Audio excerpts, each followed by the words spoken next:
Que Deus abençoe assim, pastor Werles, pastora Juscelena, toda a igreja. Alegria de estar aqui mais uma vez e podendo compartilhar a palavra do Senhor. Isso é bênção. Esperamos que no nome de Jesus, todos nós saímos daqui edificados e fortalecidos para a glória do Senhor. Eu posso ouvir um amém? Amém. Diz assim Lucas 23, do verso 39 a seguir. Um dos criminosos que ali estavam, de pendurados, lançava-lhes insultos. Você não é o Cristo? Salva-se a si mesmo e a nós.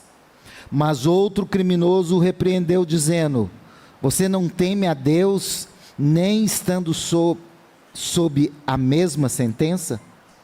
Nós estamos sendo punidos com justiça, porque estamos recebendo o que os nossos atos merecem.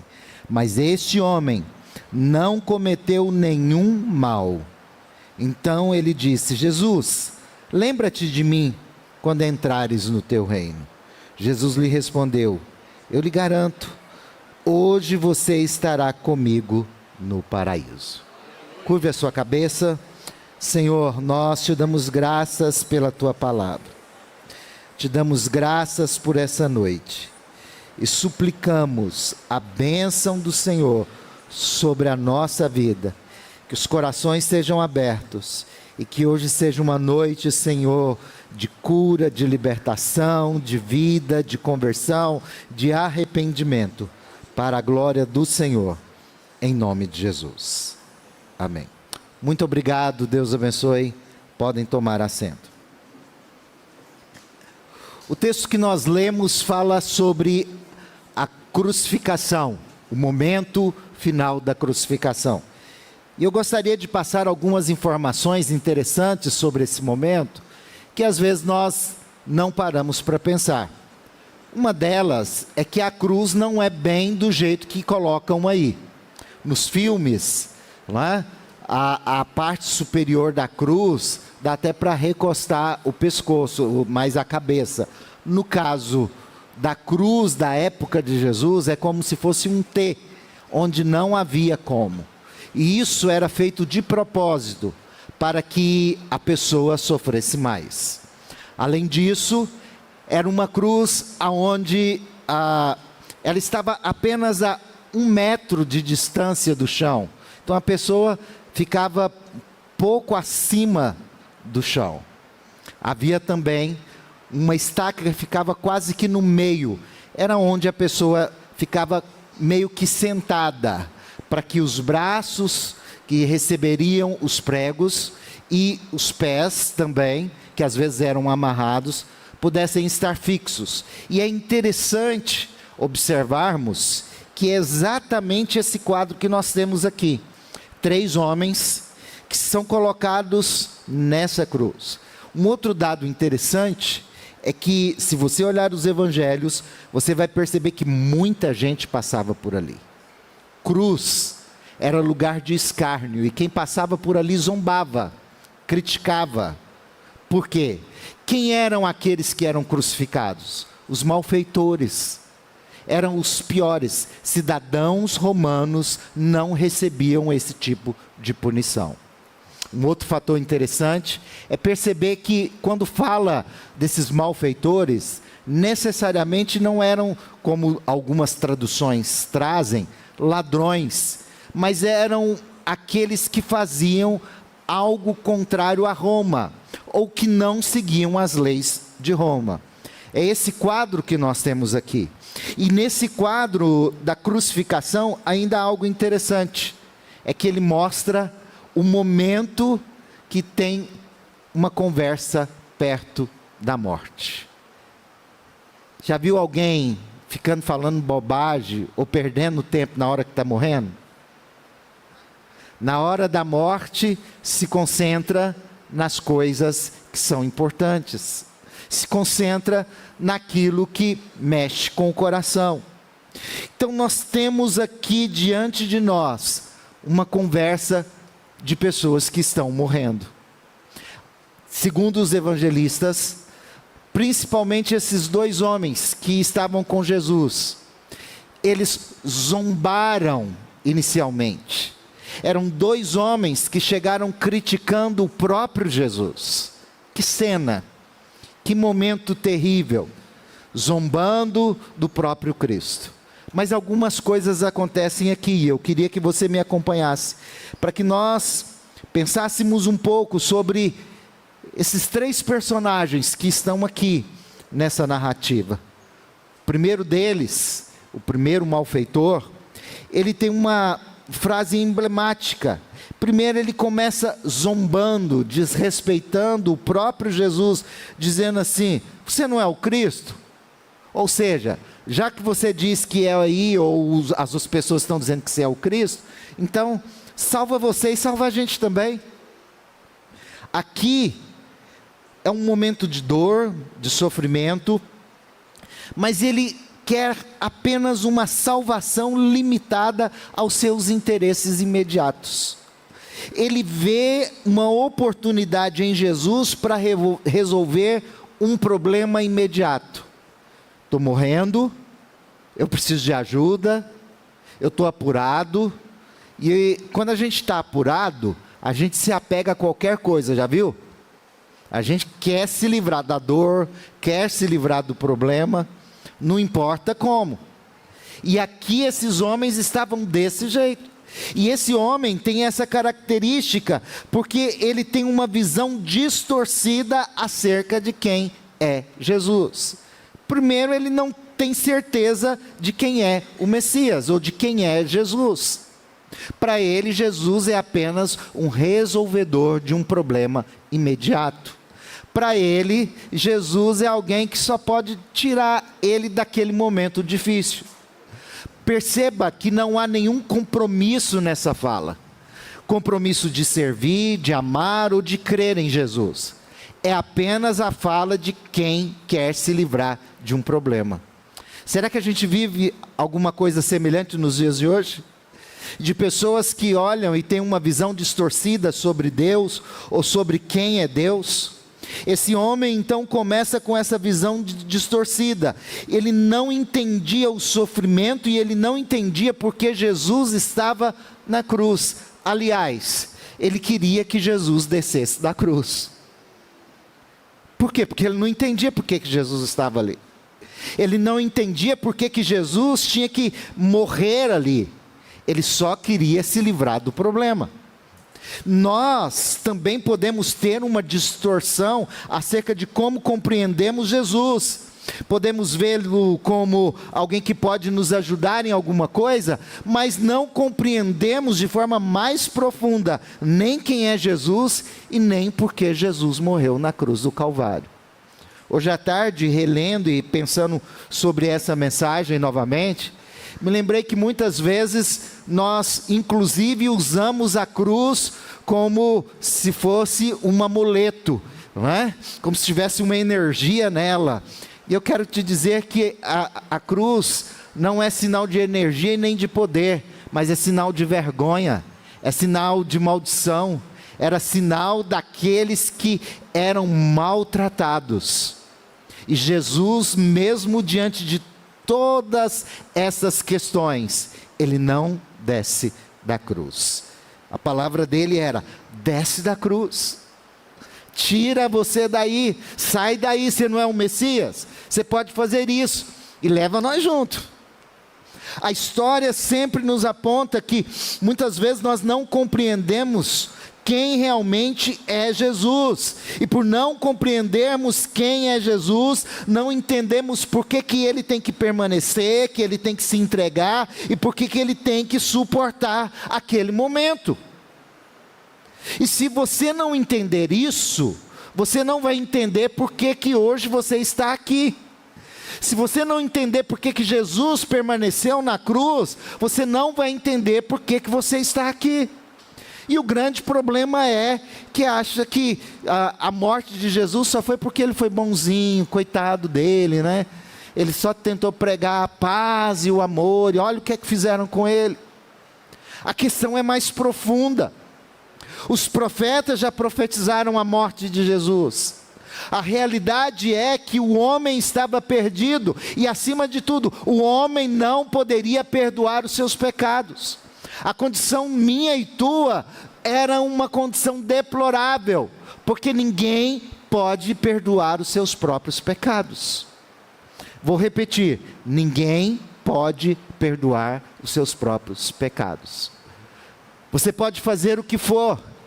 Você pode achar que jejuar vários dias pode te ajudar a perdoar pecados. Isso não vai perdoar os teus pecados. Você pode subir uma escada de joelhos. Isso não vai perdoar os teus pecados. A realidade é que, de acordo com a lei de Deus, o homem era pecador, se desviou do caminho do Senhor e era necessário um sacrifício perfeito. Mas o homem não poderia fazer isso. Nós temos, por exemplo, a partir daí de entender que Jesus na cruz do Calvário é alguém que se coloca não apenas para morrer qualquer tipo de morte, qualquer tipo de sacrifício. O que Jesus fez, e isso é muito forte, é suficiente. O que Jesus fez foi para dizer o seguinte: olha, eu não desci da cruz, e não descer da cruz tem um propósito maior. Porque não descer da cruz era levar de forma intensa tudo aquilo que nós sofreríamos eternamente pelos nossos pecados. Mas lá naquela cruz estavam os nossos pecados. Jesus não desceu da cruz por minha culpa e por sua culpa, porque haveria um propósito maior. Hebreus capítulo 12 diz que ele suportou a cruz, não porque ele era um masoquista de achar bom sofrer daquele jeito, não, mas é pelo gozo que estava proposto, porque naquela cruz estava sendo cancelado os meus e os teus pecados. Naquela cruz estava sendo registrado que nenhuma condenação há para aqueles que são em Cristo Jesus. Você pode dizer amém por isso? Então Jesus, ele estava ali porque havia um propósito. João capítulo 10, os versos 17 e 18, diz assim: por isso é que meu Pai me ama, porque eu dou a minha vida para retomá-la. Ninguém a tira de mim, mas eu a dou por minha vontade espontânea. Tenho autoridade para dá-la e para retomá-la. Esta ordem veio do meu Pai. O que Jesus está dizendo é que ele está na cruz. E ele está na cruz porque ali havia um propósito, que era perdoar os nossos pecados. Isaías 53, os versos 4 e 5 diz assim: certamente ele tomou sobre si as nossas enfermidades e sobre si levou as nossas doenças, pelas suas feridas fomos curados. Jesus é o Messias sofredor. Ele é aquele que, mesmo diante do sofrimento, suporta, mesmo diante da dor, suporta, porque ali a nossa história foi mudada. Sabe por que Jesus não desceu da cruz? Porque ele pensava em você. Sabe por que Jesus não desceu da cruz? Porque ele pensava em nós. Sabe por que Jesus não desceu da cruz? Para que hoje você pudesse olhar para um enfermo e dizer assim: olha, eu vou orar por você, e eu creio que Jesus pode te curar, porque Jesus já levou as enfermidades lá na cruz do Calvário. Sabe por que Jesus não desceu daquela cruz? Porque nós somos capazes hoje de olhar para uma pessoa que está perdida, para uma pessoa que está em desespero e dizer: há esperança para a sua vida, porque o homem andava em trevas, o homem andava perdido, mas naquela cruz renasce a esperança, e agora nós podemos dizer que aqueles que andavam em trevas, em morte, agora podem andar em novidade de vida. Que maravilha! Às vezes nós pensamos sobre tantas coisas, mas esquecemos o que significa a cruz. Na cruz o nosso eu foi crucificado também, mas na cruz nós somos feitos nova criatura. Eu gosto do texto de 2 Coríntios, capítulo 5, versículo 17, que diz: se alguém está em Cristo, ele é nova criatura. Eu não falei isso de manhã, mas me lembrei, eu gosto de dizer isso, eu vou pedir para você falar isso para a pessoa que está do seu lado aí, por favor. Diga assim, olha, você não é uma melhor versão de você mesmo. Você não é alguém melhorado. Agora, a boa notícia que eu quero dizer é que você é nova criatura, você é transformado. Jesus fez um novo homem e uma nova mulher. Jesus não desceu daquela cruz, porque naquela cruz nascem novos homens e novas mulheres, que não são melhorados, que não tem uma massinha ali por cima para tampar defeito. Não, você agora é santificado, você agora é justo, você agora é perdoado, você agora está nas regiões celestiais em Cristo Jesus. Você agora é chamado de geração santa. Nós estamos aqui hoje porque Jesus não desceu da cruz, e porque Ele não desceu da cruz, Ele pagou o preço, e hoje há uma chancela na tua vida, e a chancela é: você é uma nova criação da parte de Deus. Aleluia! Glórias ao nome do Senhor por isso.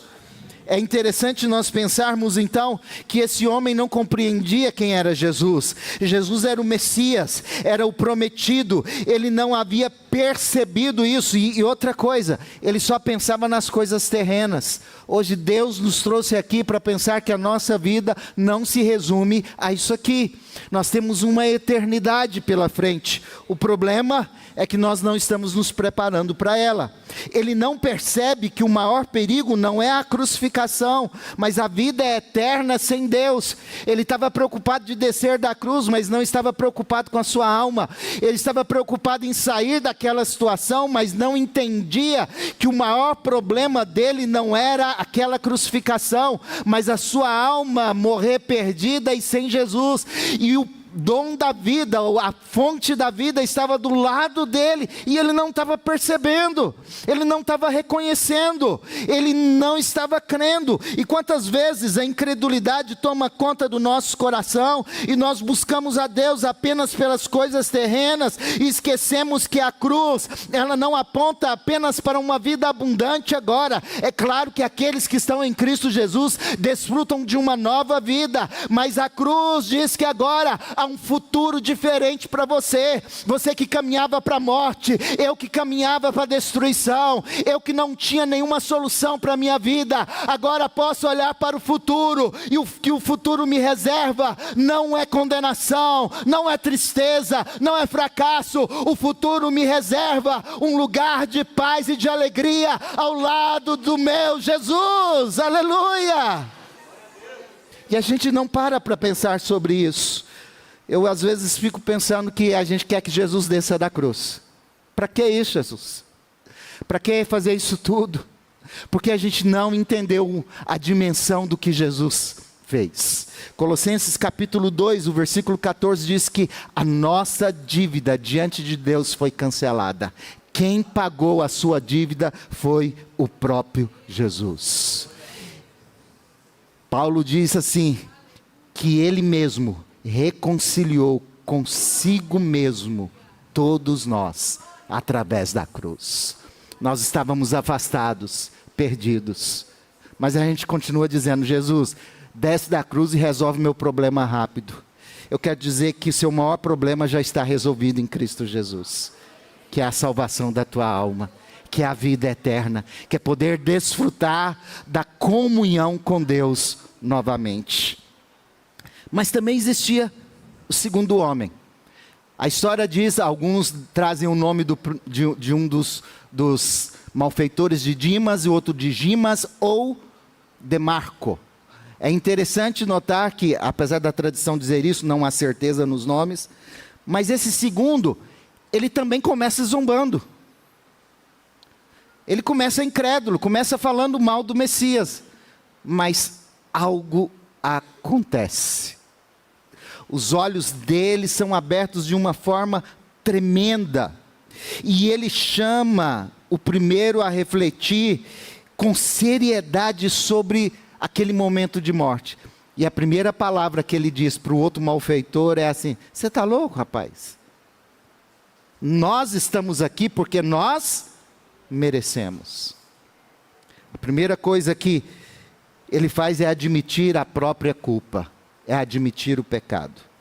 Não existe conversão, não existe arrependimento, se você não confessar os seus pecados. Salmo 51, versículo 17 diz assim: o sacrifício que agrada a Deus é um espírito quebrantado, um coração quebrantado e contrito, ó Deus, não desprezarás. Provérbios 9, 10 diz assim: o temor do Senhor é o princípio de sabedoria.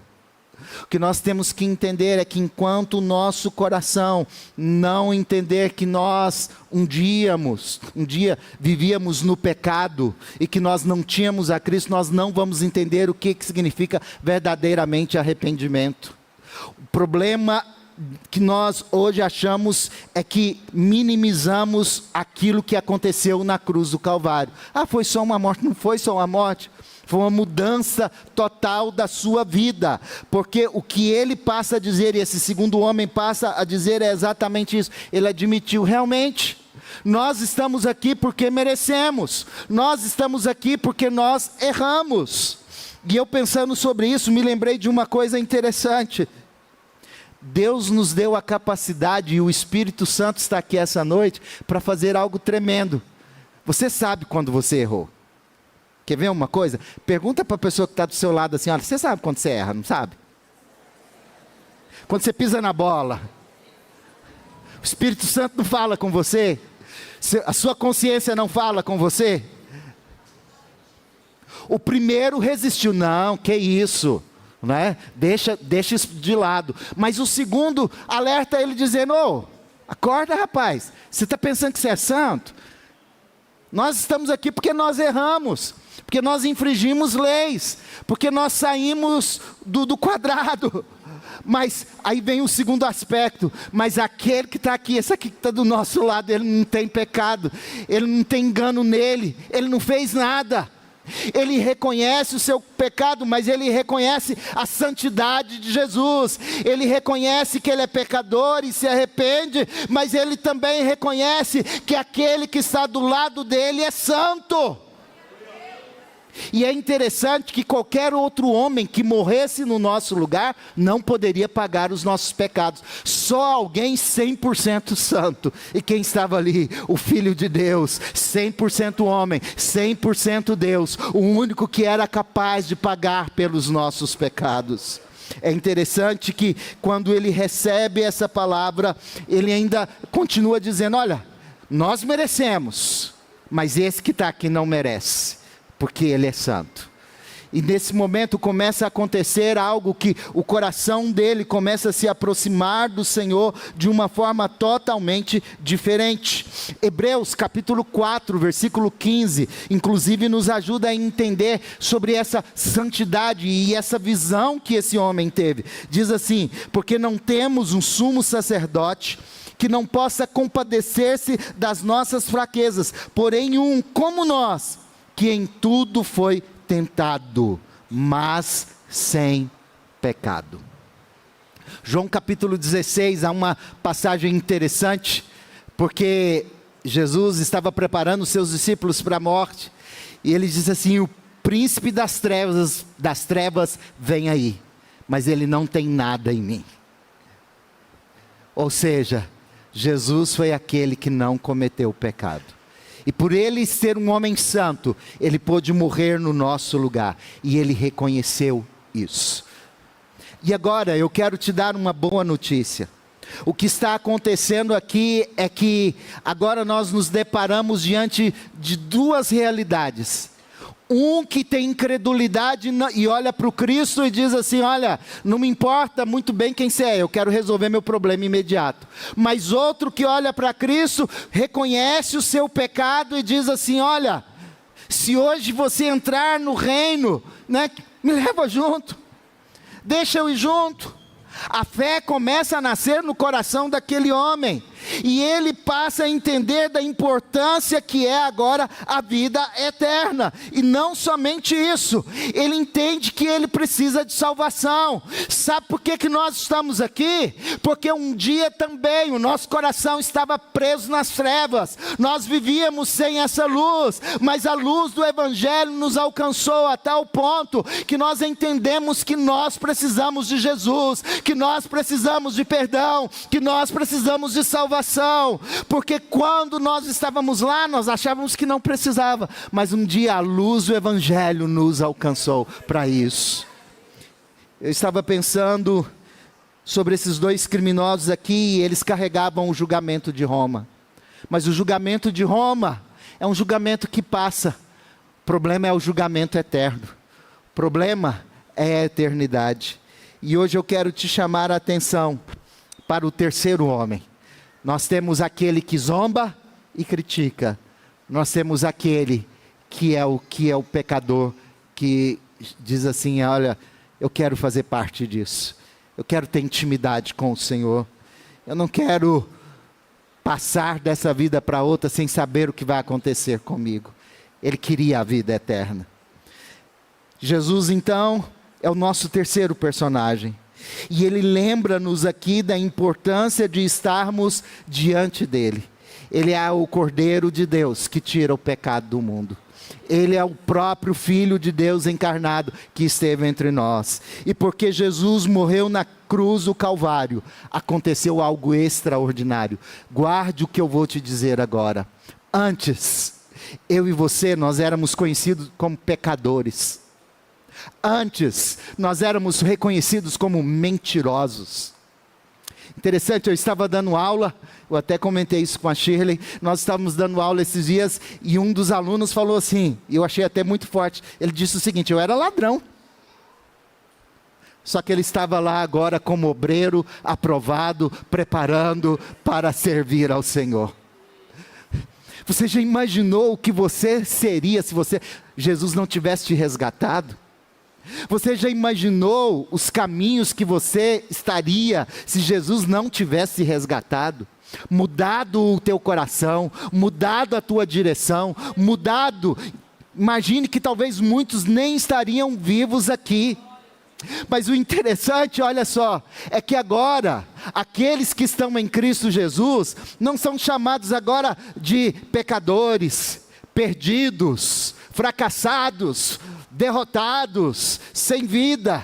Você já reparou que a Bíblia agora começa a usar predicados para você, que mostra que você, como nova criação, tem nomes poderosos e lindos? Eu já disse e vou repetir, você é chamado de santo. Paulo, escrevendo a 1 Coríntios capítulo 1, versículo 2, diz assim: a igreja que está em Corinto, aos santificados em Cristo Jesus.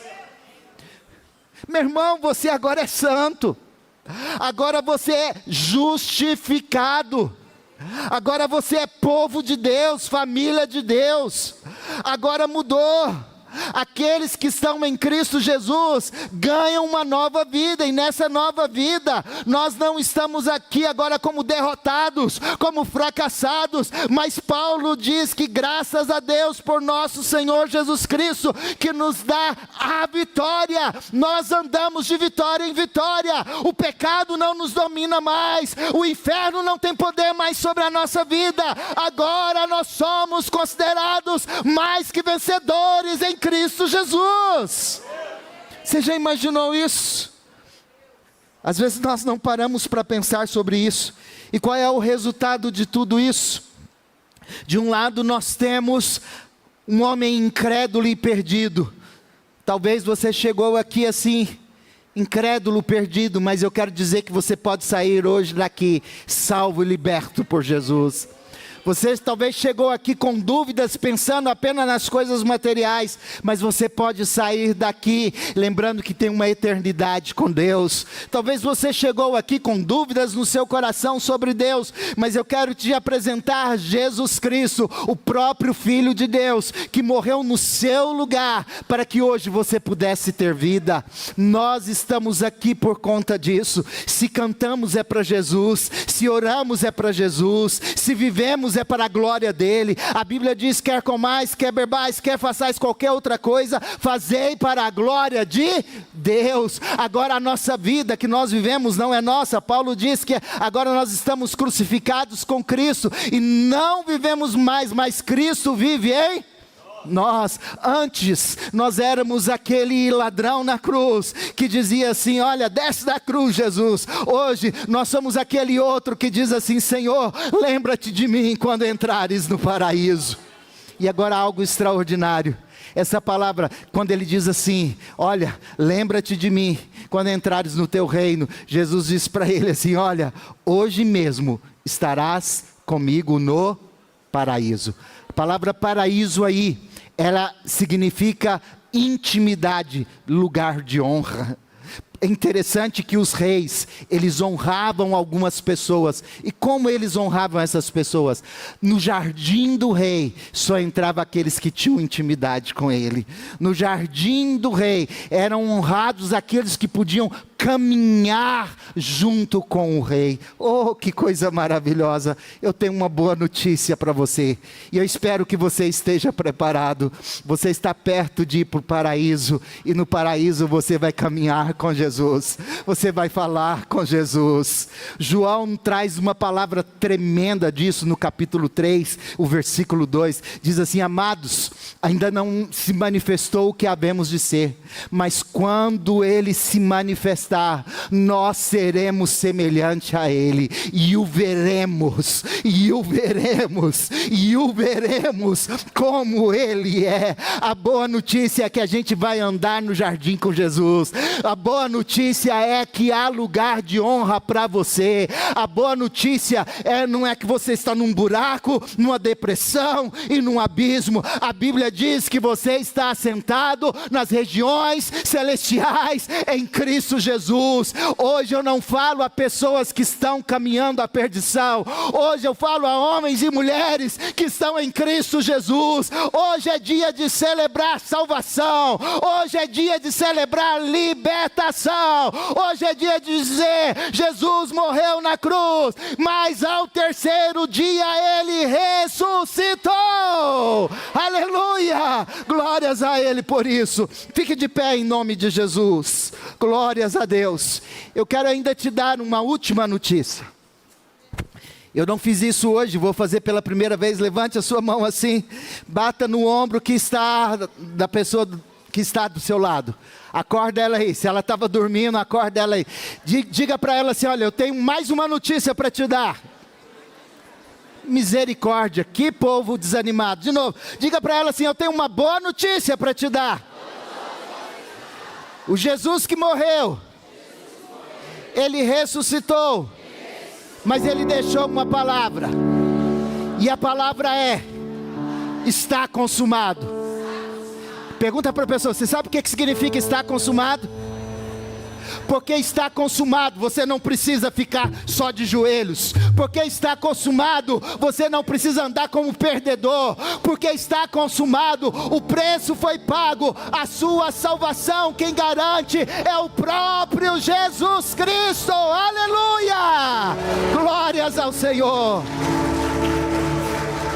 Eu me lembrei de uma frase, me permita terminar com isso para orarmos. Spurgeon dizia assim: se a salvação dependesse de mim, eu estaria perdido.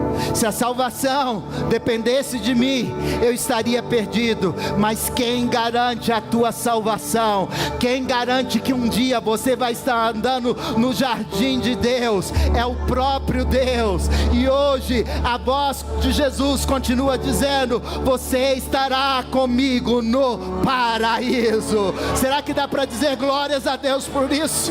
Será que dá para dizer aleluia?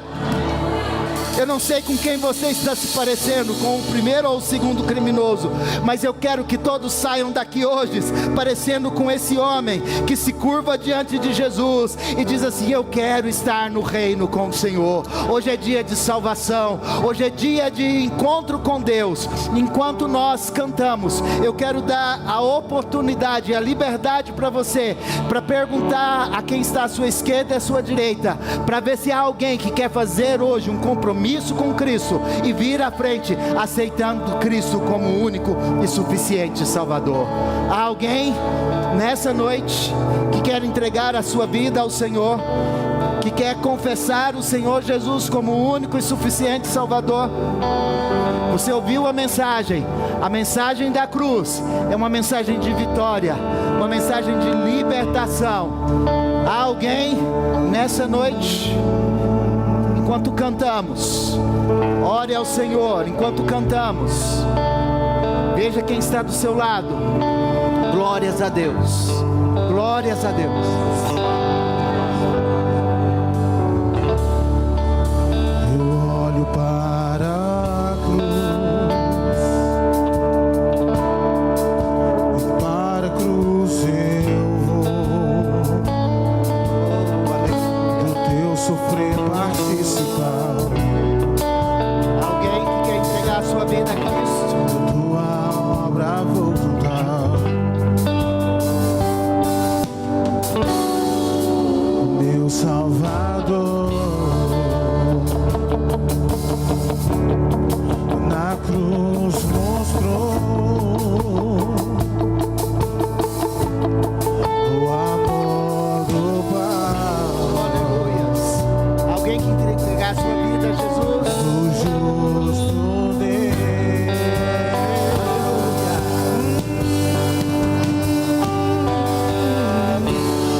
Você pode ter chegado aqui com dor. Eu sei que você pode ter chegado aqui chorando. Eu sei que você pode ter chegado aqui gritando, dizendo: Senhor, está doendo. Mas eu quero te dizer, mantenha a tua fé, porque a última palavra é a palavra de Jesus que vai prevalecer na tua vida. Você pode dizer amém por isso? Por último, preste atenção. Eu quero que você olhe bem para mim, porque isso é muito forte que eu vou dizer. Alguém vai dizer aqui essa noite: mas eu não mereço. Eu não mereço uma bênção. Eu não mereço conquistar. Eu não mereço avançar. Eu não mereço o perdão. Eu não mereço a libertação. Mas a boa notícia que essa crucificação nos dá é que nós seremos abençoados, não pelo que fazemos, não pelos nossos méritos, não pela nossa força, não pela nossa sabedoria,